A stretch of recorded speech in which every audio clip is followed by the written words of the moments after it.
Yan guys, hello guys, yan. Nagkakaproblema yung kumpanya namin, nasunog yung Sonterra. Hindi natin alam kung magsasarado o ano. Baka di na magbubukas o kukunin pa ba kami. Lalagay ko dito. O kukunin pa ba kami. Hindi namin alam kung maghanap na ba kami ng bagong trabaho. Pero baka maghanap na kami. Kumusta sa mga tropa natin sa dyan, Sonterra? Kumusta mga buhay-buhay nyo dyan? Pero okay ang guys, ang Canada. Siya, may EI. 2 months kaming tambay, pero nagka-EI naman kami. Ikaw Bax, naka-EI ka? Ayan, naka-EI. Okay ang EI.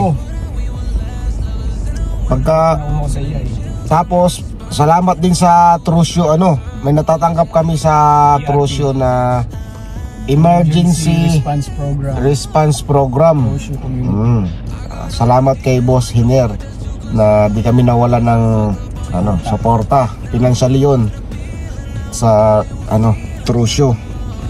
So far naman hindi namin ramdam na wala kaming trabaho dahil nga sa salamat din kay Ate Lorenza sa mga ayuda. So maraming nagawang mga ayuda si Ate Lorenza sa nakontak niya yung mga Red Deer, Airdrie, Calgary. So basta't maraming hindi kami nagutuman. Maraming tumulong. So maraming salamat. Shout out sa mga natin dyan, mga nag-sponsor na community talaga. So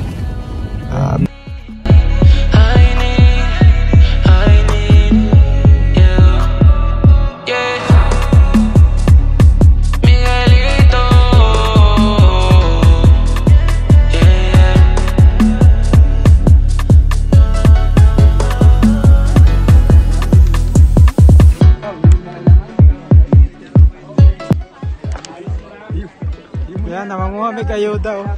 Ayuda! Ayuda.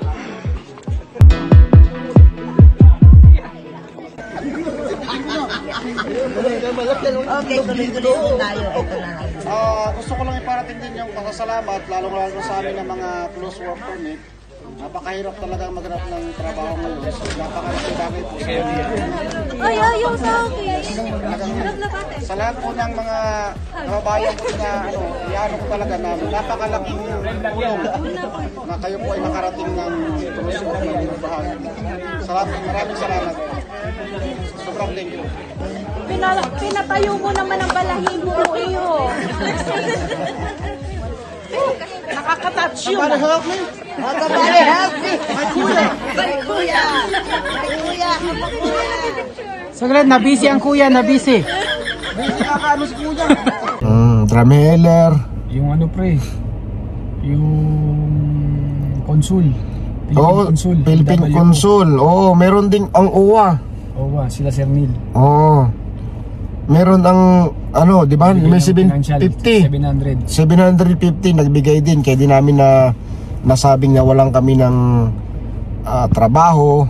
Daming tumulong, mga pagkain tapos financially. Talagang salamat na may paparating namin sa inyo, talaga na maraming salamat. Kasi nga nagkaroon ng sunog yung namin. Nakita nyo yung video na to sa TFC. Nasunog nga yung Sonterra. 2017, a fire broke out in the kill floor of the Sonterra meat processing plant in Trochu, Alberta that caused the plant to temporarily close. Around 150 employees are now without jobs, including 60 Filipinos who are mostly temporary foreign workers. They are now asking for help from both the Philippine and Canadian government for food, financial support, and most important of all, their work status. Company only for the fire to upend their plans. Nakakashock kasi syempre hindi mo iniisip na mangyari yun. Hindi pa talaga ako maniwala. Parang akala ko biro lang. So, medyo maulan yun. Tapos, lumabas kami, nakita nga namin, mausok na nga po siya. Ang iniisip ko araw-araw yung makakuha ako ng trabaho, makakita ako ng trabaho sa ibang trabaho sana. July 25th nito, magwa 1 year ako, ipapasa ko na yung permanent residence ko. That time, so parang talagang nagbalik ako backward sa kung ano man yung pagdating ko pa lang sa Canada na kung paano ko i-move forward yung papers ko. While Estrada and her co-workers are stressed because of their plight, they are thankful for the support from locals including from their fellow Filipinos.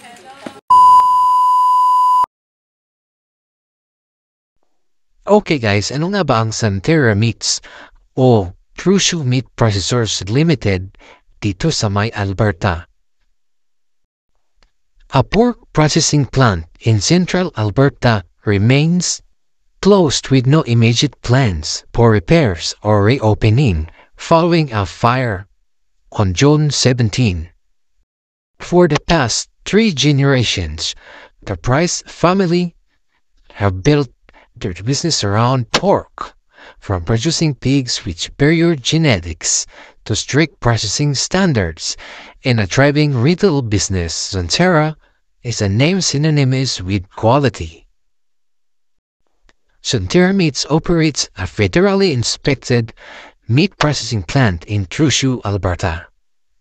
Santerra Meats Trushu was purchased from a local group of farmers in 1989 and secured federal inspection status in 1993, allowing our pork to be shipped to a global market and combine modern, humane processing techniques and highly skilled staff with an internationally recognized food safety program, hazard analysis and critical control points, or HACCP, to deliver an uncompromised product quality. Santerra Meats location in rural Alberta is no accident. The western edge of the Canadian prairies is the perfect place to raise and process livestock. Our location allows us to have shipment crossing the Pacific Ocean or into the United States within 24 hours. This is my farm. It's it used to be my mother and father's. We bought this place in 1964. Certainly part of the evolution of our farming business was taking some of the milk from the dairy cows, feeding it to what was a very small pig herd, and growing the pig herd from there. In the early 60s, a company from England came over and talked to us about a new style of pig production with health controls and better nutrition and better production for everybody all the way through the process. So we started working on how to improve pork quality, and one of the things that we wanted to do was get involved in a meat plant. We have our own plant not far from here, about 40 miles away. We've learned over the years how to work with the genetics to be able to produce a leaner quality of pork, a better quality of pork for consumers, and the value is the best that anybody can buy because it's a combination of quality and price that people are interested in.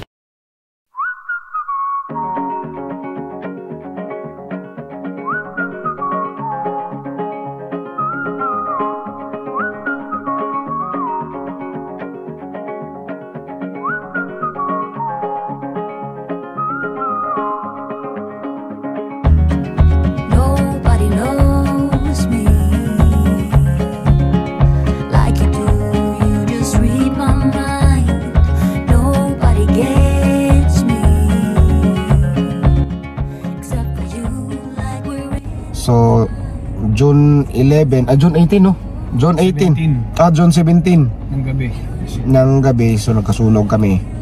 So yun, under observation siya, under investigation. So nag-stop ang talaga ang trabaho. Stop ang kumpanya. So di natin alam kung magbubukas pa.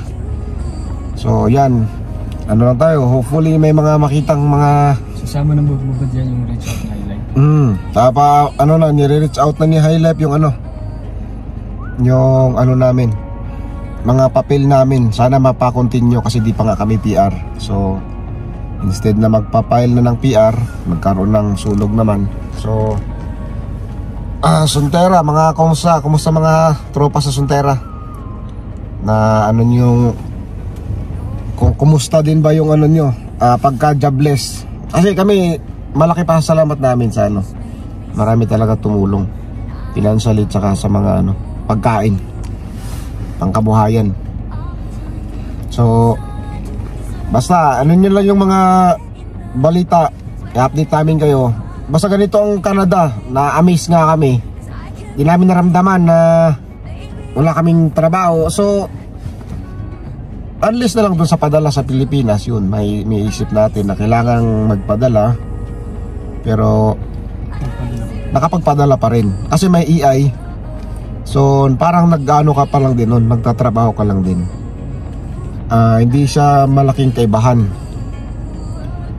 Kasi parang ganun lang din naman ang sinasahod mo habang may trabaho ka, habang naka-EI ka. Parehas lang, di ba?